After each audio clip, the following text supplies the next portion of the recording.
Hey, what is up? I am making a quick video right now. Minimal editing, just want to put something out there. So I was listening to this podcast and it was about this one woman who, I'm not even going to say her name, I'm not going to get super detailed in that way, but she built her whole brand on, and she had a lot of success, but she built her brand on, I grew up poor and look, now I have a big business and you can too. And a lot of it is like the relatability factor, like, oh, I have flaws and I'm working on this thing. And she sold marriage counseling advice even though she was not qualified to. And then she later got a divorce. So people felt duped later about her product and everything. And something I found interesting about what the commentators were saying was they were very critical of, and for good reason, they were critical for good reason, but they were critical of part of her messaging, which had this kind of self-empowerment mentality to it. And it's often the self-help genre, as they were saying, has a lot of room, or I guess, is susceptible to a lot of manipulation or MLM schemes like this, because the product they're selling is self-empowerment, and people can easily get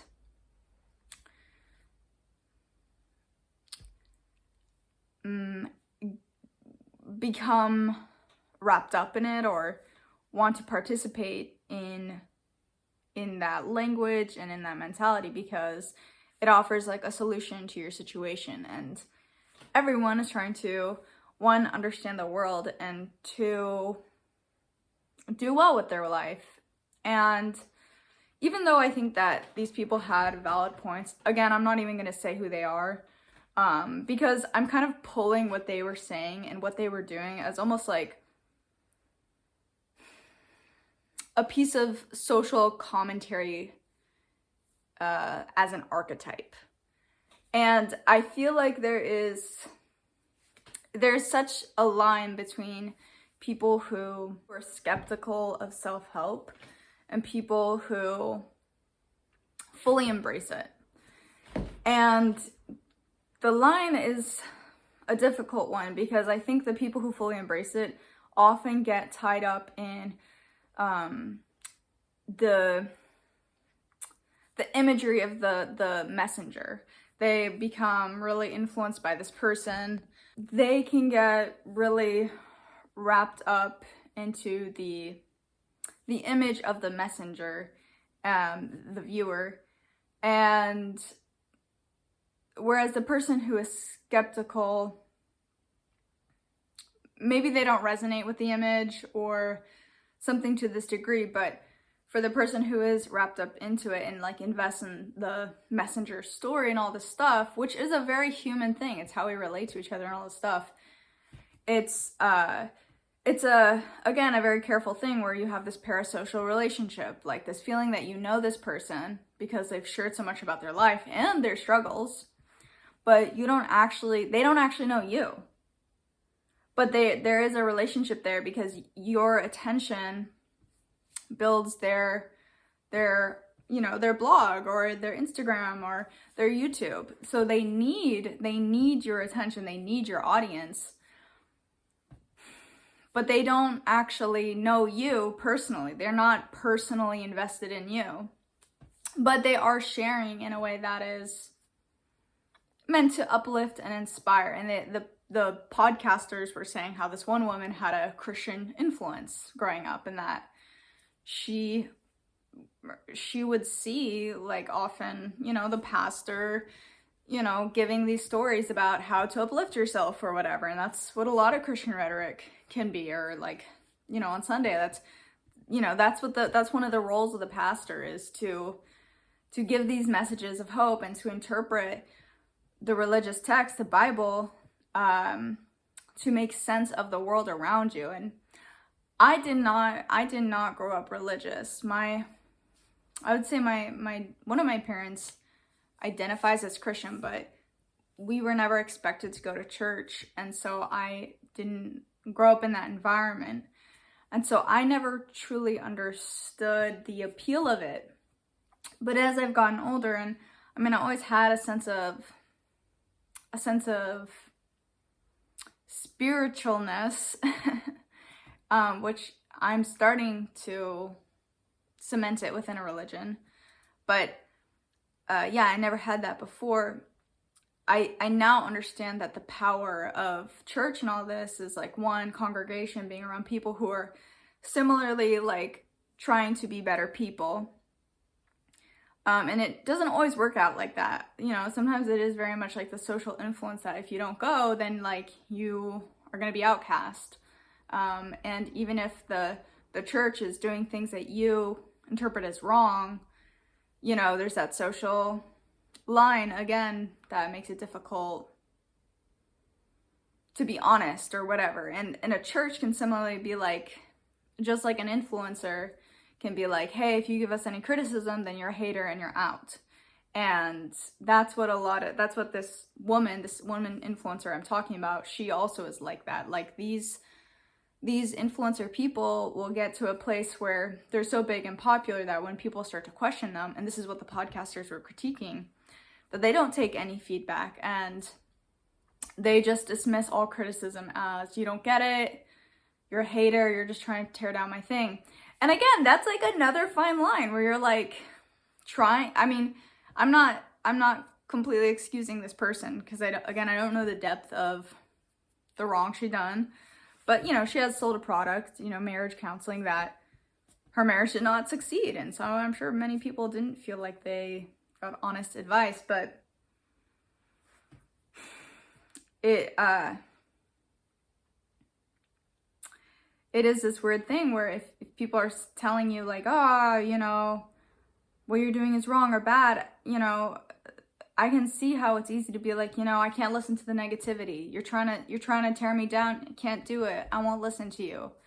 Like, because that is also a really fundamental point of success. Like, you will see many successful individuals who will say like, there were people who were like trying to tear me down, you know, and that's a real thing that every person has to deal with, is like not taking on too much opinions of other people, of themselves, and beginning to separate themselves from other people and their culture and deciding, okay, you know, is this a valid criticism or is it just unfounded, or is it coming from an insecure place? Does this person actually have my best self-interest at heart? And so it makes deciphering between criticism difficult. And especially if you can imagine, like, I mean, this woman, she was at a point where she had a team, she had other people, she wasn't reading through every message or every criticism, you know, and at a certain point, just with the numbers game, you have thousands of comments or thousands of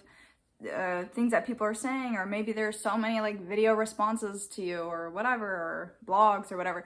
Maybe you just can't keep up with it. I don't know. You know, it is just a part of that too, is you just kind of have to focus on your own thing at a certain point. And it's not to dismiss, you know, those claims, but I think that might be another thing too. It's just, you just can't keep up with it all. And so maybe that also just shows that when you grow to a certain point, there's naturally going to be this sense of separation or greater distance from your audience. Like that initial touch base, that initial sense of connection and intimacy that you had with your growing audience dissipates as you get bigger, because frankly, it's not her who's reading and responding to all the messages.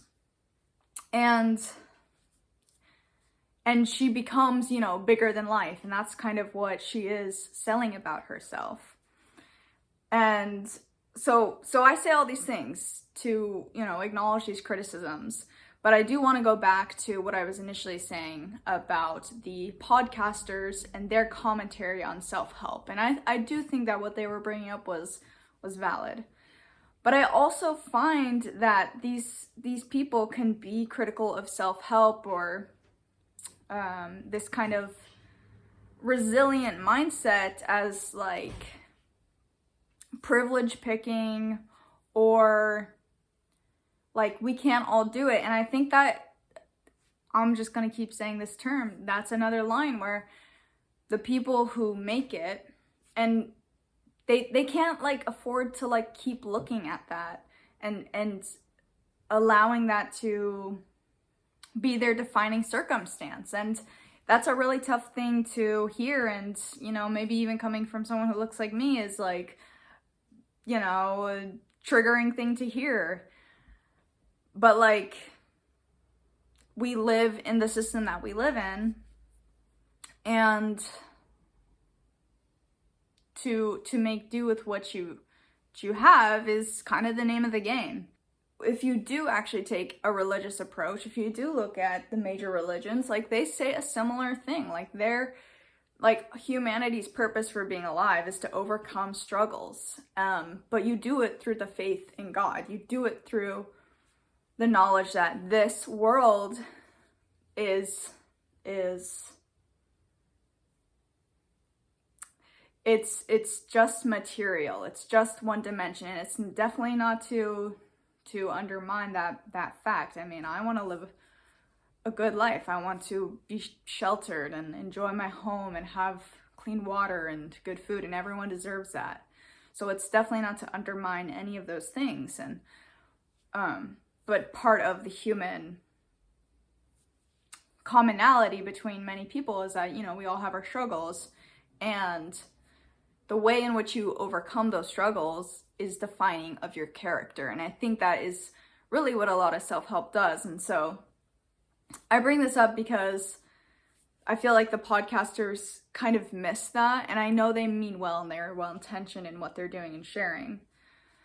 But I also feel like there's still a lot of validity behind self-help or self-improvement. And it does take people discerning like what is right and what is wrong. And another thing is that, like, again, depending on your faith, like to not just, you know, idolize someone or put their message above everything, and for them to, you know, completely dictate what you do and what you consume. And so there is, even within that, we have to be cognizant in our internet relationships or what we consume of, you know, I am my own person, you're your own thing, and there has to be separation there as well. I guess the reason I wanted to be critical of the podcasters and that kind of archetype of social commentary is because I think people can hear that and then be like, oh, you know, having hope is actually unrealistic, or, you know, you'll be deceived and all of this stuff. And I think that's a really sad thing. And I think that there is a lot of beauty and joy in having hope and listening to uplifting messages. And I don't think that it, you know, means that you shouldn't do that and you shouldn't have positivity in your life and seek that out. I think it's very much an important part of remaining resilient and enjoying your life. And I mean, and it's also good to be careful about where you get those messages from. And I think that's what they were saying. But I would like to just add that it's okay to still be positive, and it's okay to still like dream big and to still believe that you can do those kinds of things. And that human ambition and that desire to dream and be imaginative is very much a part of us. And I think it's a great capacity, and I wouldn't want to squander that in anyone or lose sight of that. I also thought to bring up this review of this commentary of self-help or whatever, because they started to like get into like, oh yeah, she would do this thing where she would say like, she would imagine herself like already doing things that she's never done before, like I am sitting first class. And they were laughing about it, you know? And to me, when I saw that, it like really represented kind of this like disbelief that they hold about those kinds of things, which is totally fine. No, you know, no issue. If you don't believe, you don't believe. It's fine. but it almost like frames like thinking in those kinds of bigger ways as like foolish and silly, and that is always gonna be the barrier. That is always gonna be the judgment that comes with thinking big, is that people will undermine it and say it's unrealistic, and like, how can you like write about yourself doing these things? Like, it's so fantastical and so diluted. And it's one of those things that can hold people back because they're scared of looking foolish. Well, you know what? It's totally fine to look like an idiot. It's totally fine to look foolish, and it's okay to make mistakes because that's how you learn. And I have been known as an optimistic person or a positive person, and there have been times that like I have felt played because of it, for sure. And you know, it just kind of comes with like adjusting, but also going back to like, this can still work out, and I might need to like learn something through this, but like it's not be all end all. And that's why I like astrology, actually. And like, some people say, hey, like, oh, it's not a science and it's not valid. Well, I think the usefulness or the utility of astrology to me is that it gives a lot of grace in terms of thinking about troubles that arise, or it kind of frames things as like, hey, this might be a tough time for you right now, and here's actually like things that you can learn, or like it kind of helps to reconceptualize or recontextualize what you're going through when you're going through like those dips. And everyone's gonna go through ups and downs, and like, success is not linear, and it's okay. And so when you have rhetoric of like, oh, being positive or like manifesting or doing any of that stuff is like, it's silly and it's not useful, it's like, well, that's okay, that's your perspective, but like, you might be a kind of jaded and negative person. And like, I just observed that that's like not really a fun place to live, and it actually doesn't take you to the places you want to go, and you still have struggles, and you still have to get through them. So how are you gonna do it? How are you gonna do it? And I've found it's only like being positive and keeping that spirit alive, and being around other people who keep that spirit alive and who are like legitimately doing well for themselves. You know, it's not just like talk. It's like they have daily practices that are also supporting what they're going for. Like, because I'm reading The Magic of Thinking Big, and he's saying in there, he's saying like, there's no such thing as luck. And it's true and it's not true. Like, what he's saying with that is that there's no such thing as luck, is that there are plenty of people who get to where they are because they're doing the work. And the reason that it pays off is not because of luck, it's because they actually did it, you know? And a lot of people want to discredit others because of that. And it's really true that when you do the work, it does pay off. But the reason I say, oh, it's also not true, is that like, there is such a thing as being at the right place at the right time. And people can get really tripped up in that and really fearful because they're like, oh my God, am I making the right decision? Like, you know, FOMO is such a thing. Like, people want to be at the right place. They want to meet the right people, you know, and you can't have that anxiety. You have to have a lot of trust and faith that goes into what you do. And again, like, having a relationship to your emotions and being able to understand what you're feeling and not feeling, and all this, you know, listen to your heart, listen to your intuition. That's another big aspect of being at the right place at the right time. And when you kind of cultivate that discipline, and, you know, the discipline to listen to yourself or whatever, it helps you make better decisions and all of that too. So it's not necessarily a big conclusive thought, but I still think there is merit to the support of self-help rhetoric or whatever, and that it does help people move through struggles in their life, and you know, people pivot in terms of how they get that messaging, and that's very important and worthwhile to explore and always endeavor in. And it's also okay to change. It's okay to change in your relationships with people. Like, I haven't kept the same friends throughout my whole life. Like, it's changed, and that's okay. So the places we find support change, and, you know, depending on your beliefs, you might find solace or comfort in that God or the universe, or however you depict that, is like that constant source of support. And it is interesting how a lot of self-help does go back to religion, and even, and I guess in our kind of more, what is it, like secular times, maybe waters it down or doesn't brand it as anything in order to reach mass appeal. But even though, like, obviously in the US, Christianity is huge, but